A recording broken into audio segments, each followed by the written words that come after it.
Hello student, आज हम लोग मोशन में एक्सीलरेटेड मोशन हम लोग पढ़ेंगे। Accelerated motion.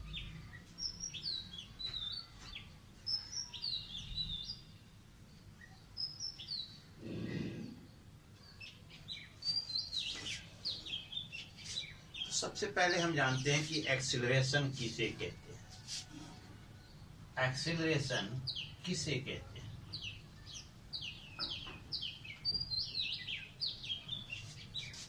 The rate of change of velocity is called acceleration। ठीक है, या फिर the change in velocity, the change in velocity in per unit time is called acceleration। ठीक है,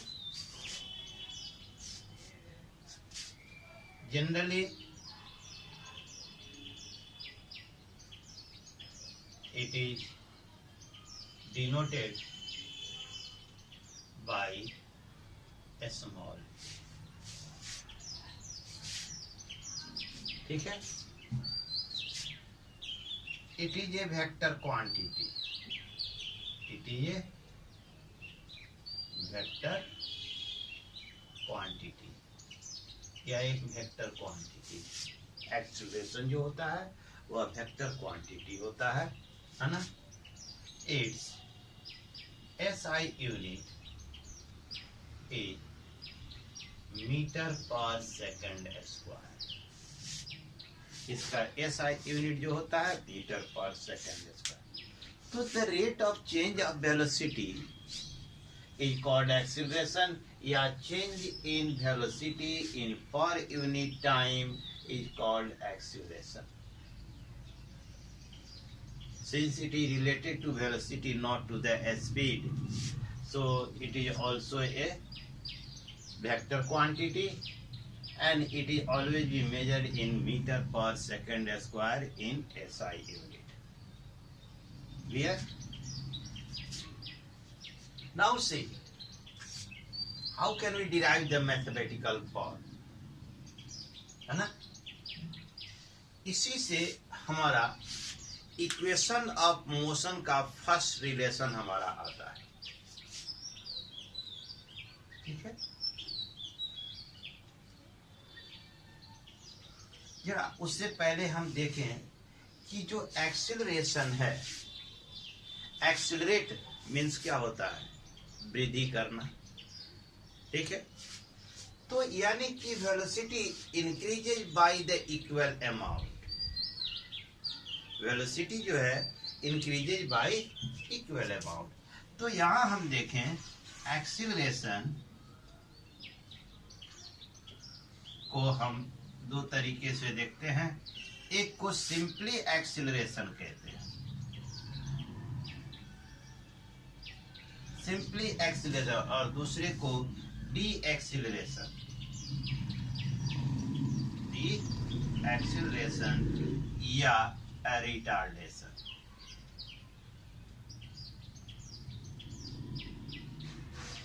या रिटार्डेशन है ना। It has positive value. इसकी वैल्यू जो होती है वह पॉजिटिव होती है and it has negative value, और इसकी वैल्यू क्या होती है? निगेटिव होती है। इसकी वैल्यू निगेटिव होती है। एक्सीलरेशन मीन्स, है ना, means increasing velocity increasing velocity. Deceleration or retarded means decreasing velocity. यानी जब वेलोसिटी इंक्रीज कर रही हो तब एक्सीलरेशन का वैल्यू पॉजिटिव होता है, जब एक्सीलरेशन है ना निगेटिव होता है जब वेलोसिटी डिक्रीज कर रही हो यानी घट रही हो। ठीक है, तो इस तरह देखें कि acceleration means increasing velocity, D acceleration means the decreasing velocity.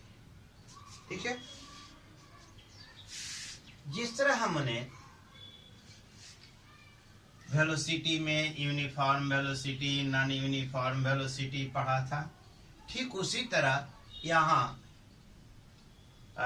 इस सेक्शन में हम लोग सिर्फ दो ही पढ़ेंगे, non uniform acceleration and uniform acceleration. ठीक है, generally average acceleration and the instantaneous acceleration, ये सब चीजें जो है ना हमें थोड़ी सी हाई क्लास में पढ़ने की है। तो दो फॉर्म में हम पढ़ते हैं, यूनिफॉर्म एक्सीलरेशन और नॉन यूनिफॉर्म एक्सीलरेशन। तो देखिए जो यूनिफॉर्म एक्सीलरेशन है या यूनिफॉर्म डी एक्सीलरेशन भी हो सकता है, नॉन यूनिफॉर्म एक्सीलरेशन है तो नॉन यूनिफॉर्म डी एक्सीलरेशन भी होता है। ठीक है, when an object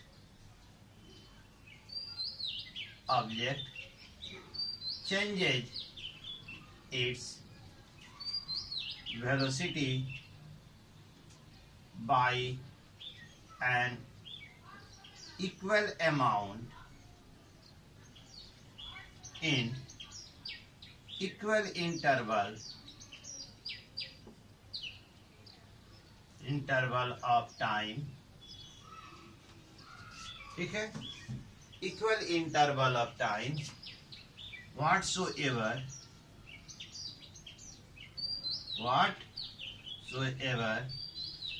time interval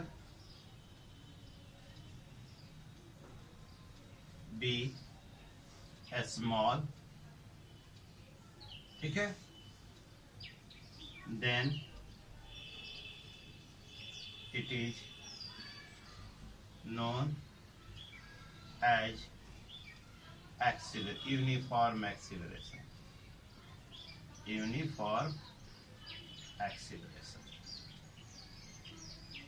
तो इसे हम क्या कहते हैं, यूनिफॉर्म एक्सीलरेशन कहते हैं। When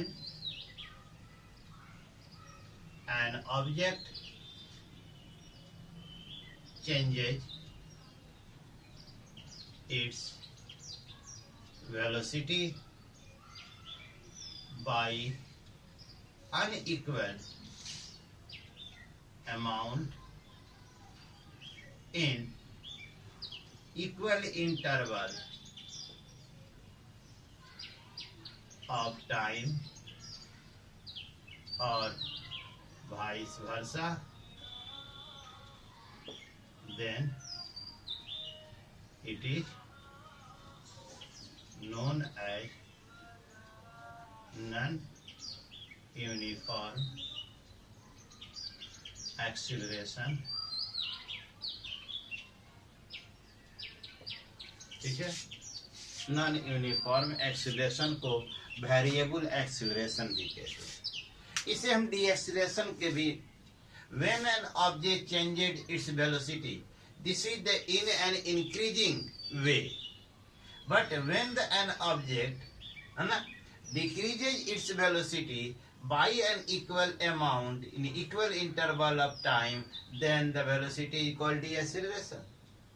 है ना, when an object increases its velocity, हम चेंजेज की जगह पे क्या लगा सकते हैं, इंक्रीजेज, ठीक है ना। When an object increases its velocity bye unequal amount, ठीक है। तो यहां पर इंक्रीजेज वर्ड भी लगा सकते हैं या चेंजेज भी लगा सकते हैं,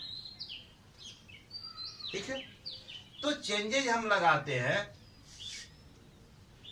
या इंक्रीजेज लगाते हैं एक्सीलरेशन, नॉन यूनिफॉर्म एक्सीलरेशन। लेकिन यदि उस चेंजेज की जगह पे केवल हम वर्ड जोड़ दें decreases, then it becomes retardation, deceleration, ठीक है ना। यदि हम इस वर्ड की जगह पे केवल ये ऐड कर दें डिक्रीजेज,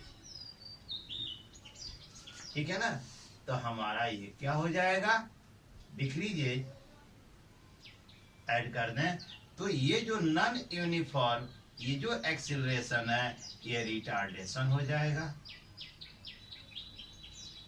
ठीक है ना। ये जो एक्सीलरेशन है यह जो है रिटार्डेशन यानी डी एक्सीलरेशन हो जाएगा। क्लियर, ये दो तरीके, ठीक है। अब आते हैं हम देखें ग्राफिकल रिप्रेजेंटेशन, इसका जवाब देखें। एक्सीलरेशन और डी एक्सीलरेशन का graphical representation, graphical representation,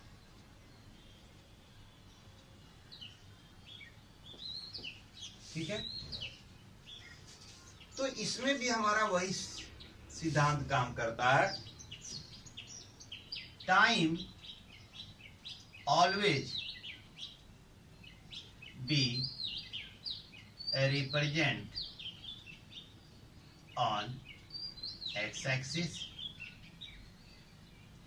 b velocity always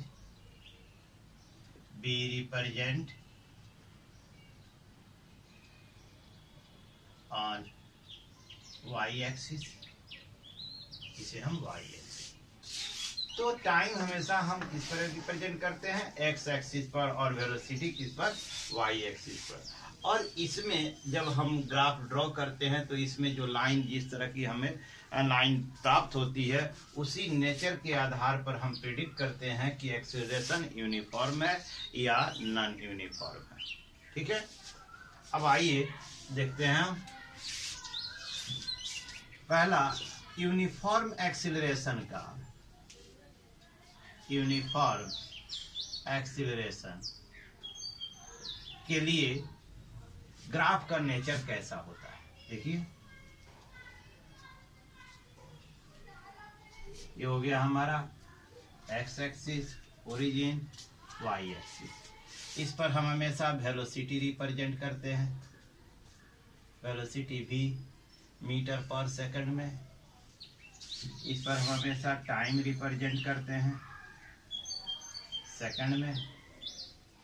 यदि हमें स्ट्रेट लाइन मिलता है दोनों के बीच में तो यह हमारा यूनिफॉर्म एक्सीलरेशन को बताता है, यूनिफॉर्म एक्सीलरेशन, ठीक है। यह हमको यूनिफॉर्म यानी straight line represent uniform acceleration.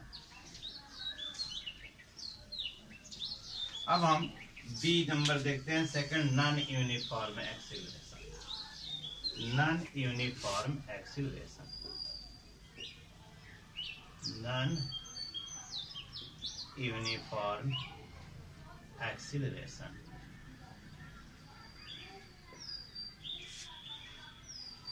Same thing,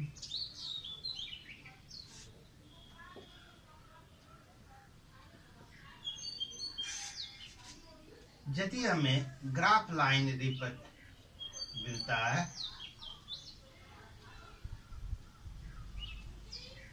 ना, यदि हमें कर्व लाइन मिलता है तो ये हमारा यह है वेलोसिटी भी मीटर पर सेकेंड, और ये हमारा टाइम t सेकंड में। ये हमारा रिप्रेजेंट करता है नॉन यूनिफॉर्म एक्सीलरेशन। ठीक है, यानी curve line represent non uniform acceleration.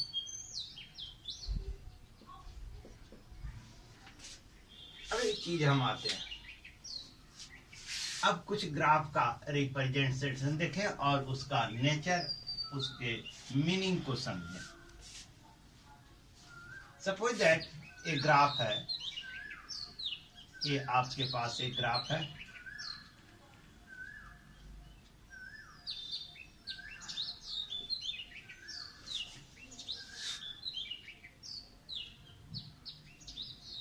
यह ए है, यह है आपका बी, यह है आपका सी। ठीक है, तो इस पर है टाइम यानी सेकंड में, और ये है वेलोसिटी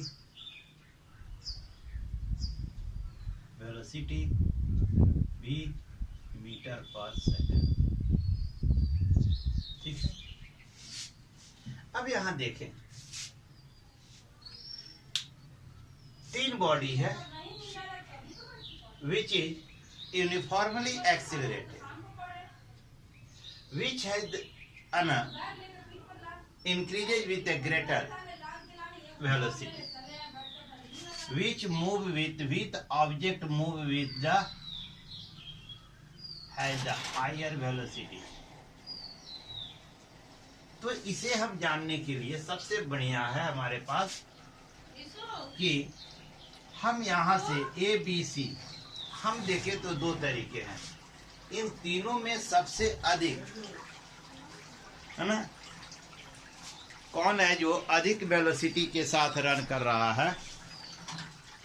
ठीक है, तो ये बताने के लिए हमें यहाँ से हम देखें तो ए बी सी है द इक्वल लेंथ, लाइन की जो स्ट्रेट लाइन की जो लेंथ है इक्वल है। हम यहाँ से टाइम एक्सिस के पैरेलल वाई एक्सिस पर हम जो है परपेंडिकुलर लाइन डॉटेड कर देते हैं, फिर यहाँ से डॉटेड हम कर देते हैं। तो आप देख सकते हैं कि सबसे अधिक वेलोसिटी किसकी है, ए की, उससे कम वेलोसिटी बी की है, उससे कम वेलोसिटी सी की है। कम समय किसका लगा, ए का, उससे अधिक समय बी का, उससे अधिक समय सी का। यानी सबसे कम समय में जो वेलोसिटी इंक्रीज कर रही है वह किसका है, यानी ए। यानी इंक्रीजिंग वेलोसिटी ऑर्डर देना हो, इंक्रीजिंग ऑर्डर ऑफ वेलोसिटी, तो ए ग्रेटर है बी से, बी ग्रेटर है। ठीक है, इस तरह हम निकालते हैं। दूसरी एक चीज,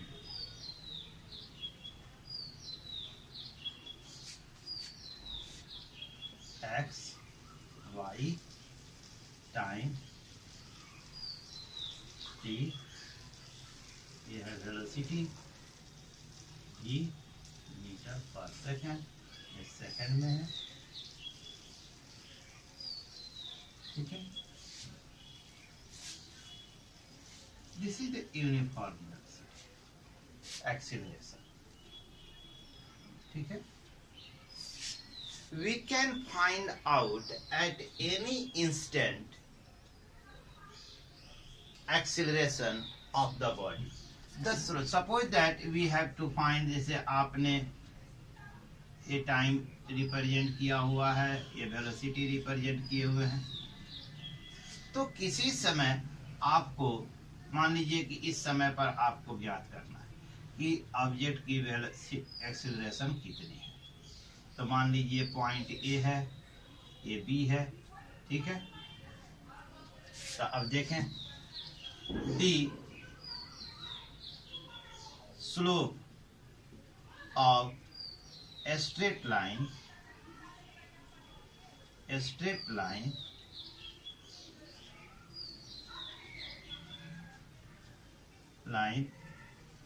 gives the acceleration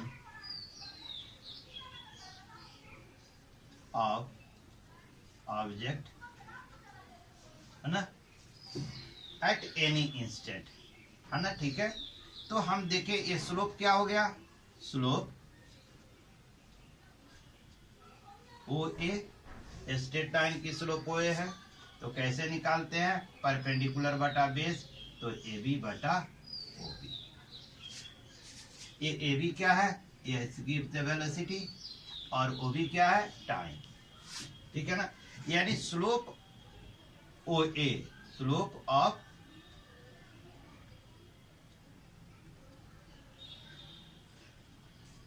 of O A यानी ए स्ट्रेट लाइन, तो ये देता है हमें एक्सीलरेशन बराबर slope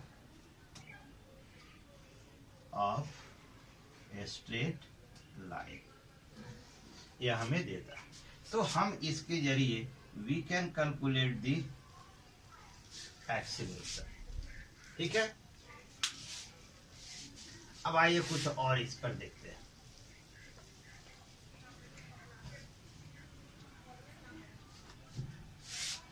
suppose that this is a graph,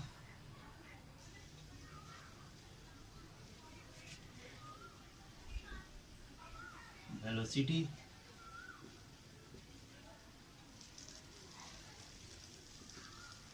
यह है आपका time,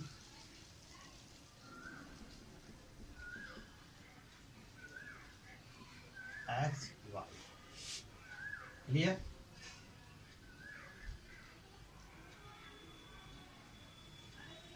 What represent this graph?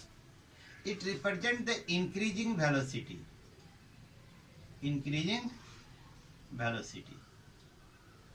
यह जो ग्राफ है यह इंक्रीजिंग वेलोसिटी को रिप्रेजेंट करता है। अब एक दूसरा देखें,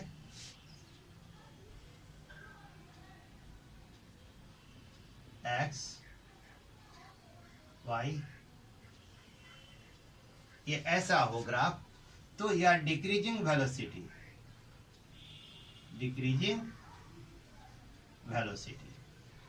को रिप्रेजेंट करता है। इसी तरह देखें एक दूसरा ग्राफ देखें,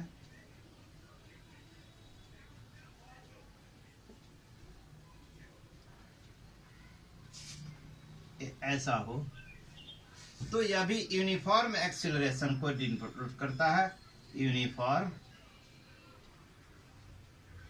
एक्सीलरेशन, ठीक है। यदि ग्राफ ऐसा हो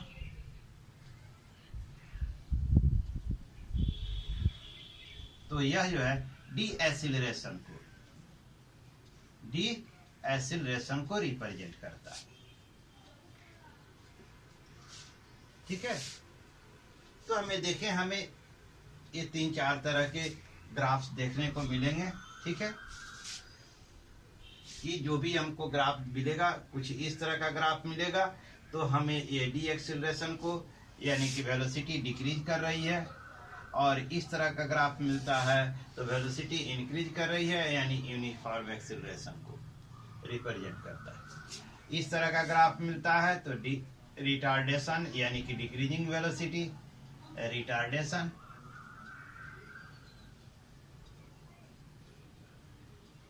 और इंक्रीजिंग वेलोसिटी यानी एक्सीलरेशन, या एक्सीलरेशन को यानी कि वेलोसिटी क्या हो रही है, इंक्रीज कर रही है, इसमें वेलोसिटी डिक्रीज कर रही है, इसमें भी वेलोसिटी इंक्रीज कर रही है, इसमें वेलोसिटी क्या हो रही है, डिक्रीज कर रही है।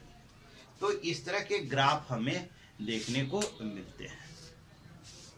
तो यहाँ पर हम लोग ने डिफरेंट टाइप ऑफ ग्राफ के बारे में देखा, समझा, जाना। कि ग्राफिकल रिप्रेजेंटेशन एक्सिलरेटेड मोशन में कैसे होता है। ठीक है, इसके बाद हम लोग अब आगे बढ़ेंगे इक्वेशन ऑफ मोशन में। In the next session, in the next video, I will talk about the equation of motion and their graphical solution. Thanks.